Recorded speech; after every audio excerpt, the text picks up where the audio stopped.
मोक्षमार्गस्य नेतारं वेत्तारं कर्मभूभृतां ज्ञातारं विश्वतत्त्वानां वन्दे तद्गुणलब्धये वन्दे तद्गुणलब्धये। मोक्ष मार्ग के नेता एवं कर्म पर्वतों के भेदक और विश्व के सब तत्वों के न्यायक चेतन संवेदक सद्गुण आप समान प्राप्त हो यही भावना भाकर देव विनय पूर्वक करूं वंदना बारंबार जिनेश्वर देव बारंबार जिनेश्वर देव। सूत्र बोलिए। शरीरों वाले नहीं हुआ था ना अपना रिवीजन, शरीरों का स्वरूप और भेद हो गया था उस दिन, कर लिया था शरीर का भी। हाँ कर लिया था। लास्ट सूत्र बचा था। आयु कितने प्रकार की होती है? बोलिए, आयु कितने प्रकार की होती है? आयु कर्म 4 प्रकार का होता है। यहाँ जो इस सूत्र में हमने आयु पढ़ी है वो कितने प्रकार की होती है? 2। कौन कौन? बध्यमान आयु और बुज्यमान आयु, 2 प्रकार की आयु होती है। किन जीवों की आयु अपवर्तन से रहित होती है? यानी किन जीवों की आयु में अपवर्तन नहीं होता? किन जीवों की आयु में अपवर्तन नहीं होता? बोलिए। मतलब जो मोक्ष चले जाते हैं, अपवर्तन मतलब कमी नहीं होती। किनके में नहीं होती? मतलब कमी नहीं होती। किनके में नहीं होती कमी? तो मनुष्य बोलिए सरोजन की। जो मोक्ष जाने वाले, उसी भाव में जो मोक्ष जाने वाले होते हैं उनकी आयु में कमी नहीं होती। यहाँ सूत्र में क्या, सीधा सीधा सूत्र के हिसाब से आंसर देना आपको, अगर सूत्र ख्याल में है तो। बोलिए रंजू भाभी, बोलिए।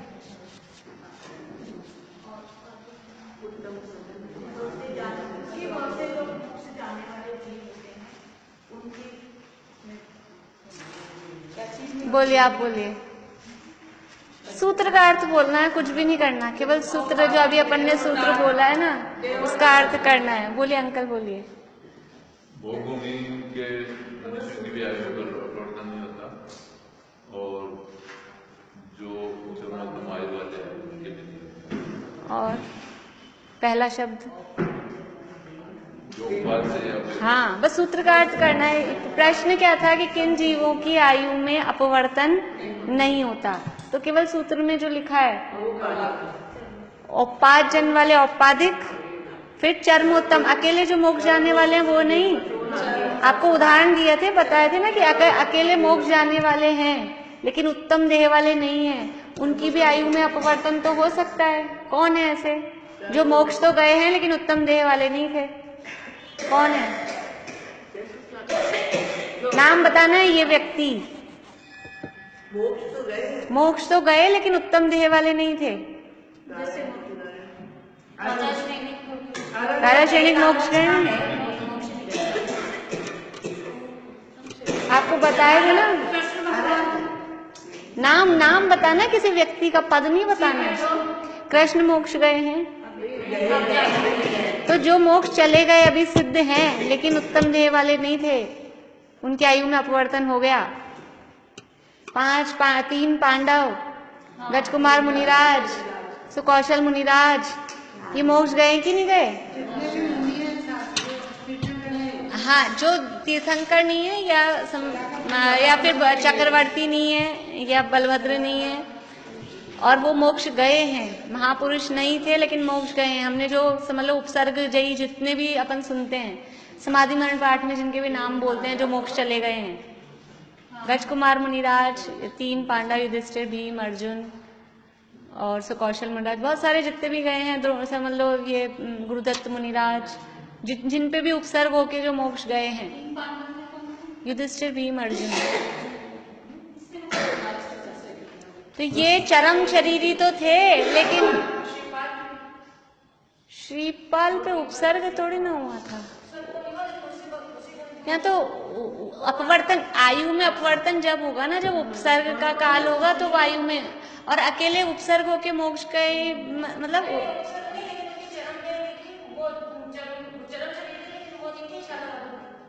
देखिए इतना नियम नहीं है। यहाँ चरमोत्तम देहा में साथ में कहा है आयु का अपवर्तन, यानी उनकी आयु उसी समय पूरी भी हो गई हो। श्रीपाल जो हैं वो चरम शरीरी भी थे, उत्तम देह वाले कामदेव थे ना, उत्तम देह वाले क्यों नहीं थे, कामदेव थे श्रीपाल। मतलब इनमें क्या था, क्या नहीं थे?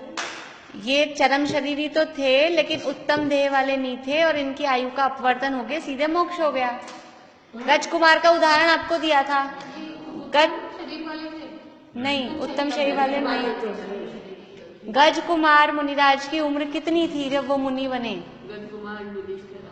गज कुमार मुनिराज की कितनी उम्र होगी मुनि बने थे तब? 8 नहीं, 8 से तो ज्यादा, आप समझ लो 15, 17, 18, इतनी 15 से 18 के बीच में, 14 से 18 के बीच में, मतलब 14-15 ही होगी जहां तक है। क्योंकि उस जमाने में अपन 100 साल पहले जाओ तो 15 साल के लोगों की शादी हो जाती थी, तो वो श्री कृष्ण के जमाने के हैं, तो समझ लो 14-15 साल के रहे होंगे, उनकी सगाई हुई थी। हाँ, तो वो सगाई हुई थी, शादी नहीं हुई थी, तो वो मुनि बन गए। इस गुस्से में आके ससुर ने कि मेरी लड़की का जीवन बर्बाद कर दिया, क्योंकि एक बार सगाई हो गई तो अब उस लड़की की शादी दूसरी जगह होएगी नहीं कहीं, इसलिए उन्होंने गुस्से में आके उनके सिर पे ले मैं तेरे को दूल्हा बनाता हूँ, और वो ऐसे दूल्हा बनाया, उनके सिर पे पगड़ी बनाई कि मिट्टी लगा के उसमें कोयले भर दिए। तो कितने साल के रहे होंगे? 15 साल का व्यक्ति मरने की उम्र वाला होता है क्या? 15 साल के व्यक्ति को अपन सोच सकते हैं कि मरने वाला था, तो इसलिए उनकी आयु में अपवर्तन हो गया। चरम शरीरी तो थे, मोक्ष गए उसी भाव से, लेकिन उत्तम देह वाले नहीं थे। अगर उत्तम देह वाले होते, कोई तीर्थंकर होते, चक्रवर्ती होते, तो उनका उसी समय वो सिद्ध नहीं बनते, फिर वो अनंत बन जाते, अनंत बन के रहते। लेकिन वो क्योंकि उत्तम देह वाले नहीं थे, तो वो उपसर्ग के काल में ही, जिसे कहते हैं अंतःकृत केवली हो गए, उपसर्ग के काल में ही अनंत भी बन गए और सिद्ध भी हो गए तुरंत उसी समय। तो उनकी आयु में अपवर्तन मतलब कमी हो गई। 15 साल की उम्र में ऐसे मरने वाले तो दिखते नहीं है, ऐसे अपन सोचते हैं 50, 60, 100 साल, और उस काल में तो हजारों साल की भी आयु थी। हाँ, मोक्ष तो हो सकता है ना, मोक्ष तो साधारण व्यक्ति जाता है। मोक्ष जाने के लिए उत्तम देह की आवश्यकता नहीं है, मोक्ष जाने के लिए चरम देह की आवश्यकता है। हाँ, उत्तम शरीर हो या ना हो, इतने चरम शरीर का मतलब है अंतिम शरीर। अब जिसके बाद दोबारा शरीर धारण नहीं करेंगे, वो अंतिम शरीर हो गया। हाँ, तो आयु में अपवर्तन मतलब कमी हो गई। तो इनकी हृदय अवस्था का उपयोग हुआ, देखो दूसरों के लिए उपयोग तो मतलब वैसे ही, मतलब वो अरहंत भी हो गए। हाँ, वो अंतर्मूर्त जो काल होता है अरहंत दशा का, लेकिन वो बहुत सबसे समझ लो मिनिमम वाला अंतर्मूर्त होता है, तो वो पता नहीं चलता। क्योंकि अब उनकी ऐसी स्थिति हुई ना, जैसे वो पूरा शरीर ही खा लिया बाघ ने, तो अब वो अंतःकृत केवली हो जाते हैं उसी समय। मतलब चारों कर्मों का नाश हुआ और अंतर्मूर्त में 8वें कर्मों का नाश होके सीधे मतलब वो है कि सीधे आयु का अपवर्तन हो जाता है। अब आयु ही नहीं बची तो शरीर किसके आधार पर टिकेगा? शरीर नहीं टिकेगा तो अनंत अवस्था कैसे बनेगी?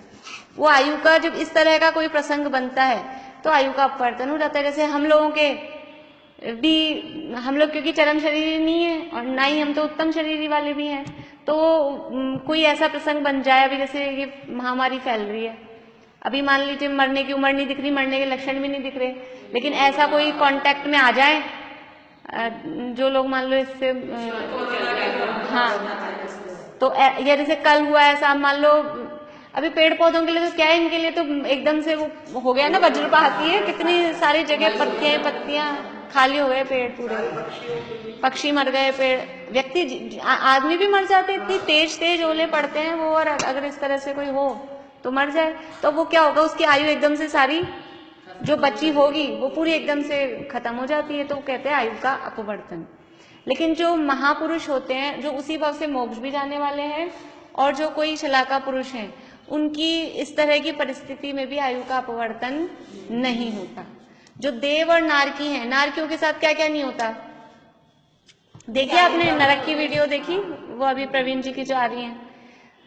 वैसे भी नरक की आप YouTube पे सर्च करेंगे नरक दर्शन तो मिल जाएंगी नरक की वीडियो। कैसी कैसी मतलब बुरी बुरी स्थितियां, ये तो कल्पना से बनाई है किसी ने, एक्चुअल में कोई नरक में जाके फोटो तो खींच के लाएगा नहीं लेकिन जो वर्णन शास्त्रों में मिलता है तो ऐसी कल्पना से उसकी भयानकता दिखाने के लिए वीडियोस बनाई गई हैं।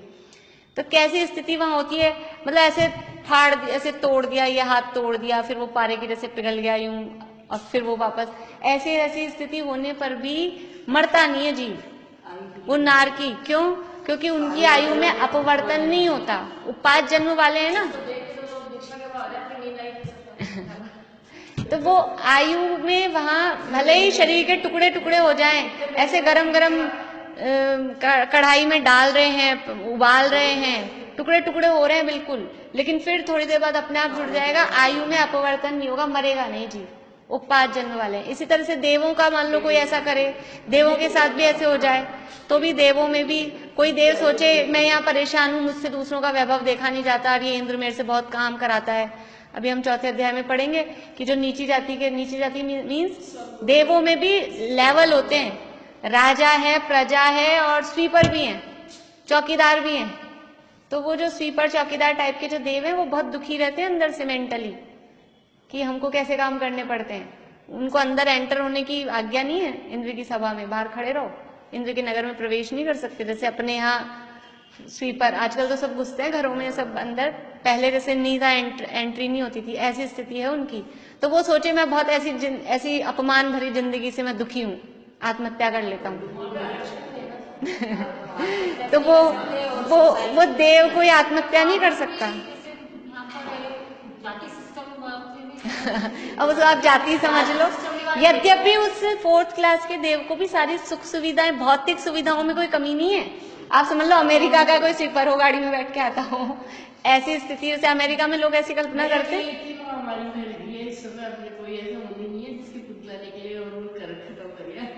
देखो ये रिद्धियां अभी पंचम काल है ना, खोटा काल है, तो अभी नहीं होती हैं। पंचम काल के प्रारंभ में थी और ऐसे निषेध नहीं है, लेकिन बहुत रेयर है। और अभी तो इस समय तो बहुत ही मतलब समझ लो निकृष्ट सा काल है ऐसी चीजों, क्योंकि जीवों के परिणाम, ये जो रिद्धियां होती हैं परिणामों की विशुद्धता से होती हैं। पहली बात तो सच्चे मुनिराज का ठिकाना नहीं, 6ठे 7वें गुण स्थानवर्ती सच्चे मुनिराज हों, और फिर वो मुनिराज हों, फिर उनकी इतनी विशुद्धि हो कि ऐसे उनको रिद्धि हो, जीवों का भाग्य का कि उनके, नहीं तो फैलती है, मर जाते हैं फिर। नहीं हर जगह थोड़ी ना फैल, जहाँ जीवों के इस तरह का पुण्य का उदय आता है तो वहां कोई मुनिराज या कुछ इस तरह का होता है, तो सब। हाँ, तो इस तरह के जो केडी होते हैं तो साधारण अवस्था से सीधे सिद्ध हो गए, तो सीधे सिद्ध नहीं, अरंत दशा को स्किप नहीं करते। अरंत दशा ऐसा नहीं कि बंक कर दिया स्किप हो गई, अरंत दशा का जो है, अरंत 13वां और 14वां गुणस्थान होगा ही होगा। ऐसा नहीं हो सकता कि आप सीधे 6ठे 7वें से सिद्ध हो गए, मतलब वो तो 14वें का है, 5 लघु अक्षर प्रमाण 14वें का, 13वें गुणस्थान का भी अंतर्मूर्त काल है ही, लेकिन वो अंतर्मूर्त बहुत छोटा होता है, तो वो फास्ट काम हो जाता है, हमको पकड़ में नहीं आता है, इसलिए हम कहते हैं सीधे सिद्ध हो गए, वो इतना फास्ट होता है। लेकिन ऐसे सीधा कुछ भी नहीं होता, वो जो स्टेप्स हैं वो यानी 13वां 14वां गुणस्थान मोक्ष मार्ग में नियम से होगा ही होगा, छूट नहीं सकता। देखिए पहले गुणस्थान से सीधा 7वां हो सकता है, चौथा 5वां स्किप हो सकते हैं, चौथा 5वां जरूरी नहीं है, और दूसरा तीसरा तो वैसे ही गिरने का है, तो वो तो कोई जरूरी नहीं है। लेकिन चौथा 5वां तो हमको लगता है ना कि सम्यक दर्शन का है, लेकिन चौथा 5वां भी जरूरी नहीं है। पहले से सीधा 7वां हो, लेकिन फिर 6ठा जरूरी है। 6ठे गुणस्थान के बिना कोई जीव मोक्ष नहीं जा सकता, क्योंकि 6ठे 7वें में हजारों बार झूलना जरूरी है। तो हाँ मुनिराज होते हैं, लेकिन कोई सोचे 6ठा तो गिरने का है, ऐसा नहीं है। 6ठा 7वां दोनों कंपलसरी है, वो दोनों मिलके मुनि दशा होती है। तो बीच के दूसरा तीसरा चौथा 5वां जरूरी नहीं है। ऐसे ही 11वां गुणस्थान भी जरूरी नहीं है, सीधे शपथ श्रेणी चढ़ो।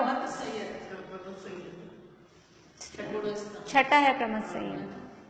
ये सब भावलिंगी के लागू होता है, द्रव्यलिंगी तो सब होते ही हैं, लेकिन ये छठा और सातवां तो भावलिंगी होगा तो ही चलेगा।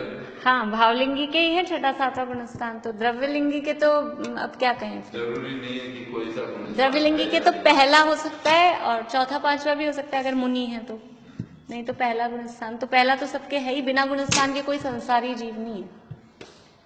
चौथा पुरस्कार होगा तो भावलिंगी हो जाएगी, क्यों आत्मा का तो उनको श्रद्धा अकेला आत्मा के भी मुनि दशा के योग्य भावलिंग में 3 कषाय चौकड़ी का अभाव होना चाहिए, और 3 कषाय चौकड़ी का अभाव छठे सातवें गुणस्थान में होता है। चौथे गुणस्थान में 1 कषाय चौकड़ी का अभाव है, इसलिए मुनिराज के योग्य भावलिंग नहीं है, वो भी द्रव्यलिंगी चौथे गुणस्थानवर्ती ही है, द्रव्यलिंगी है।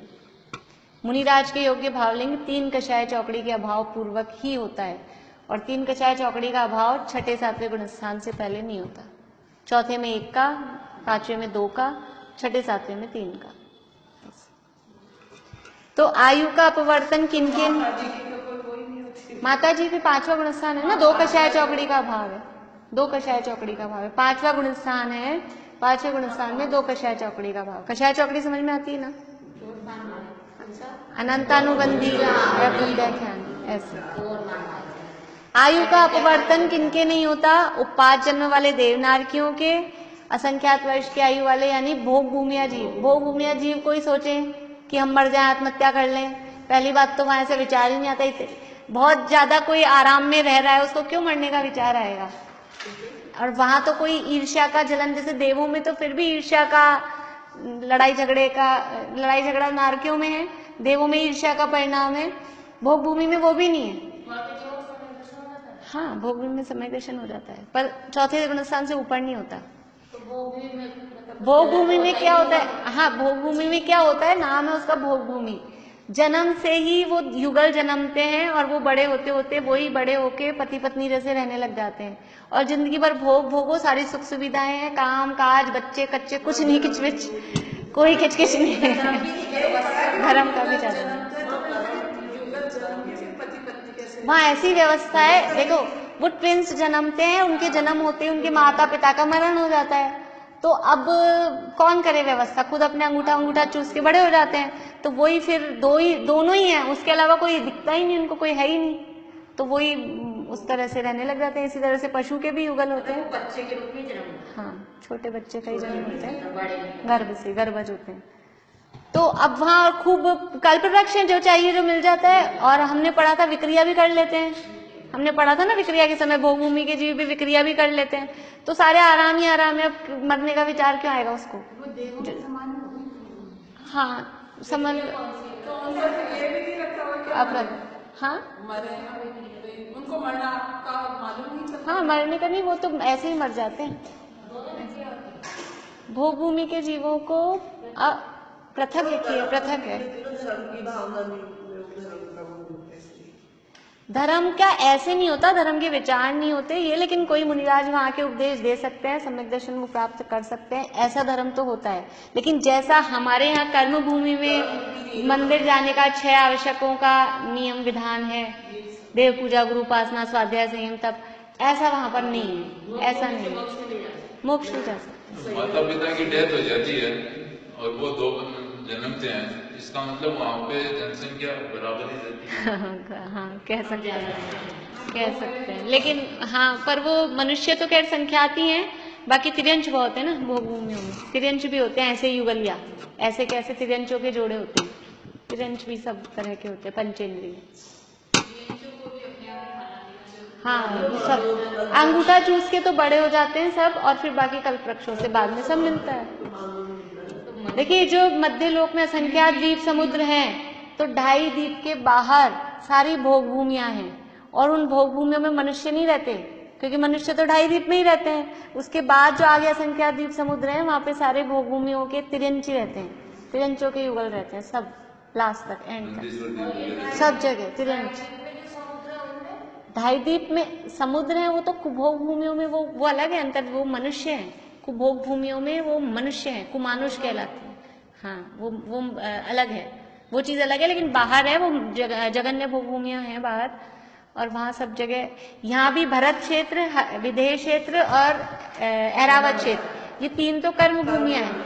हेमवत, हरि, रम्यक और हिरण्यवत ये मध्यम और जघन्य, और देवगुरु उत्तर कुरु ये उत्तम मध्यम जघन्य भूमियां हैं। तो यहाँ सब जगह, यहाँ तो मनुष्य भी रहते हैं, तिर्यंच भी रहते हैं ढाई द्वीप के अंदर तो, लेकिन बाहर सब जगह केवल तिर्यंच रहते हैं असंख्यात द्वीप समुद्रों में।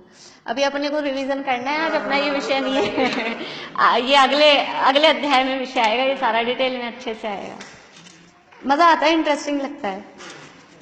अभी मैं आप लोगों से कुछ प्रश्न पूछ लेती हूँ।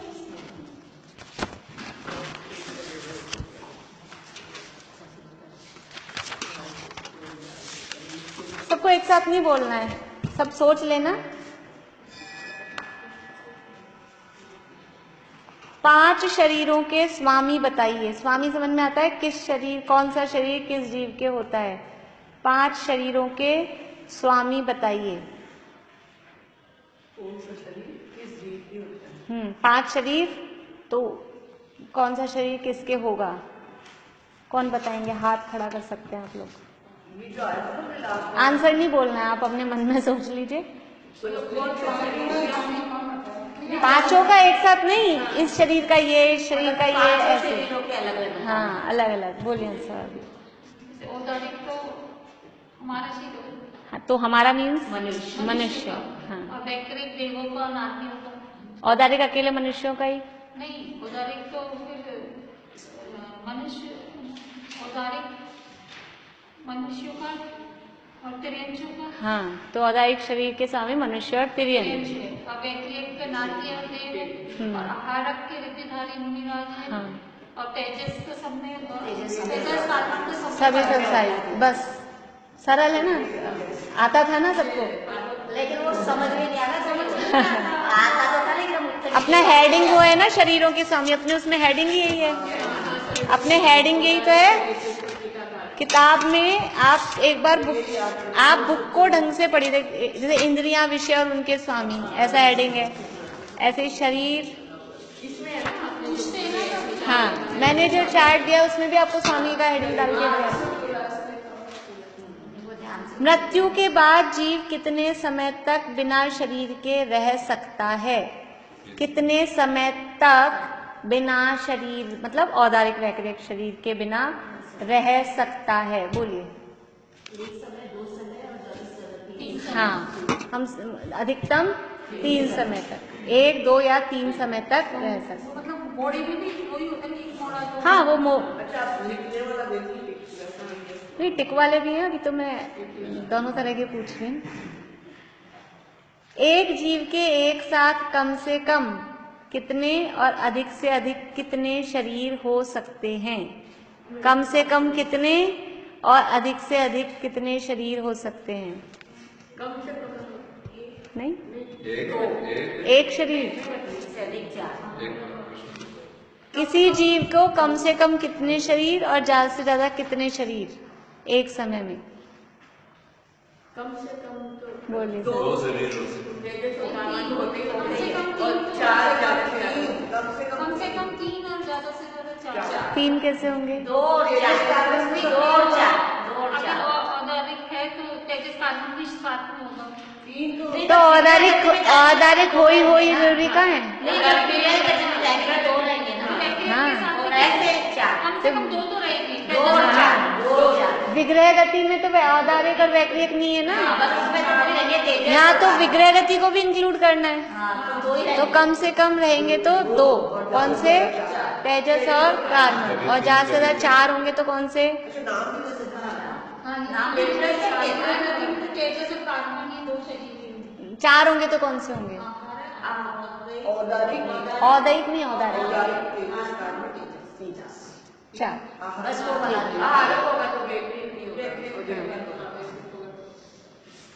जीव के असाधारण भावों के भेद प्रभेद बताइए। असाधारण भावों के, पहले तो असाधारण भाव कितने हैं, फिर उनके कितने कितने भेद हैं, इसमें कितने कितने भेद हैं, और क्या? अभी तो संख्या तो बताइए, बोले भी नहीं। 5 ऑप्शन शायद 5 में नाम बताना ना, ऑप्शन शायद शून्य और नहीं, ऑप्शन शायद शून्य औदारिक और पारिणाम। औदारिक, एक और पानी, एक और पानी। ये ध्यान से लिखना, आप लोग गलत हो जाने वाला है ये नहीं प्रैक्टिस करनी पड़ेगी। तो। और ना, अब संख्या औपशमिक के 2 और शायद के 9 और शायद शुरू के 18 और दूसरे 30 के 3। नाम कौन बता सकते हैं? उनके 2 शायद क्षमिक भाव के 18 भेद। रानी आंटी, याद कर। दूसरा अध्याय पढ़ लिया तो ये तो याद होना चाहिए। आप बताएंगे अंकल? नहीं आंटी।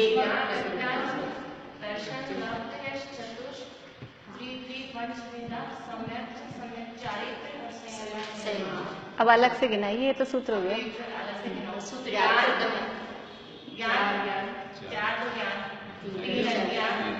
और 3 दर्शन, चक्षु अचक्षु और अवधि दर्शन, और फिर उसके बाद 5 नब्दी है ना, और फिर सम्यक चरित, सम्यक कौन सा सम्यक? हाँ, तो शायोपशमिक सम्यक तो भी आपको शायोपशमिक लगाना पड़ेगा ना। हाँ, और हाँ संयमा संयम, बढ़िया। औदैहिक भाव के 21 भेद। औदैहिक भाव के 21 भेद। रंजू भाभी नहीं? अच्छा हाँ, 4 गतियाँ से। चलिए आप रुकिए, बोलिए, आप बोलिए। 4 तो गतियाँ, 3 लिंग और 4 वो लब्धियाँ। नहीं सूत्र याद है? सूत्र याद नहीं। ऐसे आपका जो रह गया ना बीच में, वो आपको पता ही नहीं चलेगा। वही तो बात है। चलिए, किस आप बोलेंगे? नहीं, मिथ्या दर्शन, मिथ्या दर्शन अज्ञान। मिथ्या चलिए सरोजान की बोलिए ढंग से। 4 गति, 4 कषाय, 4 कषाय, 3 लिंग, 6 लेशा। कोई बात नहीं। हाँ, पहले इकट्ठे वाले भी बोल सकते हैं। 4 अज्ञान, 3 अज्ञान। सूत्र याद हो। 3 अज्ञान नहीं है इसमें। अज्ञान एक ही है, एक मिथ्या दर्शन, एक अज्ञान, एक असंयत, एक असत। देखिए ऐसे याद करिए ना, 4 गति, 4 कषाय, 4 वाले, फिर 3 लिंग और 6 लेशा, ये इकट्ठे वाले, फिर एक बचे। एक मिथ्या दर्शन, एक अज्ञान, एक असंयत, एक असिद्ध। देखो जिसको आते हैं उसको तो कोई चक्कर ही नहीं है, वो तो खुश होगा कि हमको तो आते हैं, हम लिख देंगे। इनके नामों में क्या कठिनाई है? 4 गति, 4 कषाय, कोई कठिनाई तो है ही नहीं नामों में, ये दिया हुआ है अपने सब, कठिनाई है ही नहीं। आप लोग फालतू डरते हैं, बल्कि खूब जिसको आता हो वो तो सोचे कि मुझे तो आता है, देना लिखने को ये भी। चलिए, असिद्ध, संयत, असंयत है, असंयत, असिद्ध। असंयत और संयत दोनों है। असंयम बोलो या असंयत बोलो, एक ही बात है। असंयम, असिद्ध। हो गया ना, मिथ्या दर्शन, मिथ्या ज्ञान और असंयम, और फिर एक और है ना असिद्ध। नहीं, अलिश्य कुछ भी नहीं है। असिद्ध, मिथ्या दर्शन, अज्ञान, असंयम, असिद्ध। चलिए अब कुछ हाँ ना में बताइए आप लोग जल्दी से। शायोपशमिक भाव के 18 भेद हैं, एक साथ नहीं बोलना है, हाँ या ना। शायोपशमिक भाव के 18 भेद हैं, आप बताएंगे? हाँ, सही है। मक्खी, मच्छर, चींटी आदि के गर्भ जन्म होता है? नहीं होता, तो कौन सा होता है? नपुंसक जन्म का भेद थोड़ी ना है। हाँ, मनुष्य तिर्यंचों के आहारक शरीर होता है? नहीं, आपको हाँ या ना बोलना है बस। मनुष्य तिर्यंचों के आहारक शरीर होता है?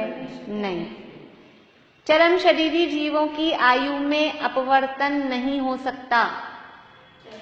चरम शरीरी जीवों की आयु में अपवर्तन नहीं हो सकता। हाँ हाँ या ना, ये लाइन में हाँ या ना, नहीं हो सकता है, मतलब ये तो ये शायद है शब्द। हाँ ये शायद है शब्द। हाँ बोल रहे हैं, नहीं हो सकता है तो हाँ बोलना है ना, नहीं गलत हो गया ना। अपवर्तन, चरम शरीरी जीवों की आयु में अपवर्तन नहीं हो सकता है अपवर्तन, तो ये लाइन गलत हो गई ना, ना लगाना है। वो चरमोत्तम है, चरम नहीं है।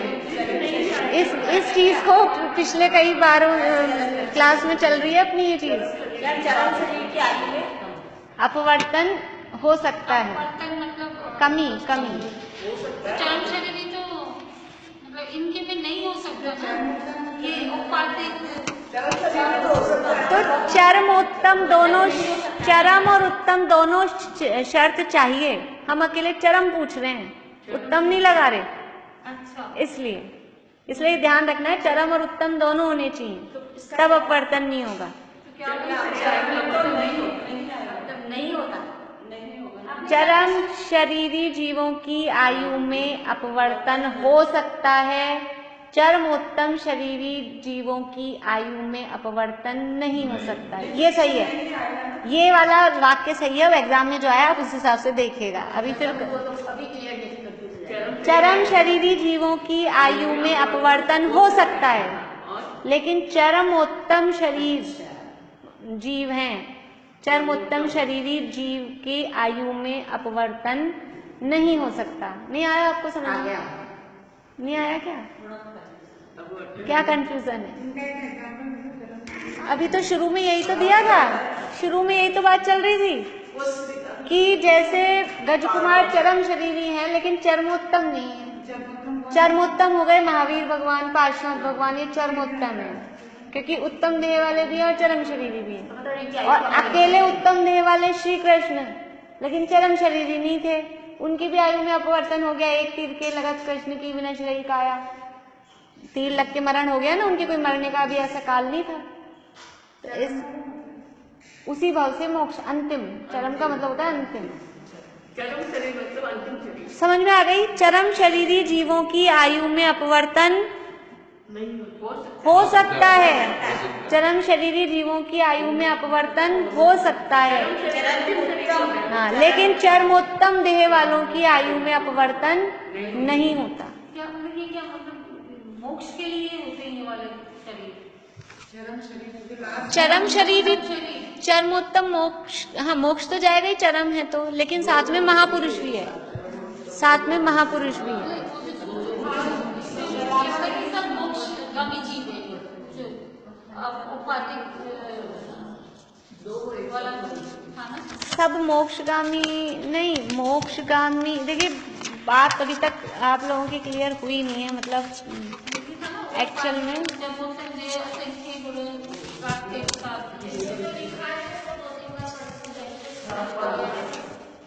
भाई देखिए, अकेला ऐसा नियम नहीं है कि जो मोक्ष जाएंगे उनकी आयु में अपवर्तन नहीं होगा, ऐसा भी नियम नहीं है। और जो उत्तम देह वाले हैं उनकी भी आयु में अपवर्तन नहीं होगा, ऐसा भी नहीं है। उसके साथ दोनों चीजें कहिए, कंडीशन दोनों बातें एक साथ होनी चाहिए। चरम मतलब अंतिम शरीर भी हो और महापुरुष भी हो, उत्तम शरीर भी हो, तो आयु में कमी नहीं होगी, अपवर्तन, इतनी सी बात है बस। अगर एक सिंगल क्वालिटी है तो आपको फैसिलिटी नहीं है, दोनों चीजें आपके साथ में होगी तो आपको अपवर्तन नहीं होने वाली फैसिलिटी मिलेगी, इतनी बात है। हाँ, उत्तम सैनन मतलब वाला है उत्तम देह वाला महापुरुष, उत्तम सैनन का मतलब है महापुरुष। और ये चरमोत्तम देह उत्तम वाले सैनन वाले उत्तम देह वाला मतलब वही है उत्तम शरीर, उत्तम सहनन वाला और उत्तम देह वाला एक ही बात है, एक ही बात है। चरमोत्तम देह, तो पूरा पेपर तोड़ना बुलाना है मुझे यहाँ पे। चरमोत्तम देह और उत्तम सैनन में क्या उत्तम सहनन तो अकेला उत्तम देह के लिए उत्तम सहनन कहा, और चरम मतलब है अंतिम शरीर। अंतिम शरीर, तो जो अंतिम शरीर वाले हैं उनके उत्तम सहनन तो होगा ही होगा, देखिए जो चरम शरीरी हैं उनके सहनन, अब वो सहनन याद है आप लोगों को कितने होते हैं सहनन?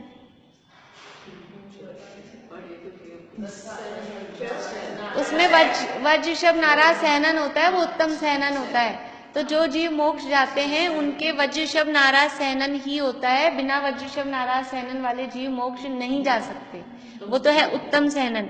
लेकिन उत्तम देह का मतलब है कि वो महापुरुष हो साथ में, बताए थे आपको, हाँ 63 में से चक्रवर्ती हो, नारायण हो, बलभद्र हो, तीर्थंकर हो और प्रति नारायण हो। तो नारायण प्रति नारायण तो मोक्ष जाते ही नहीं है, तो वो तो ऑप्शन ही नहीं, खत्म हो गया अपने पास, चरम का तो है ही नहीं उसमें। एक बार आप पढ़ना, पेपर कब देना है, कल रख लें, इतने दिन की तो छुट्टियां मिल गई आप लोगों को।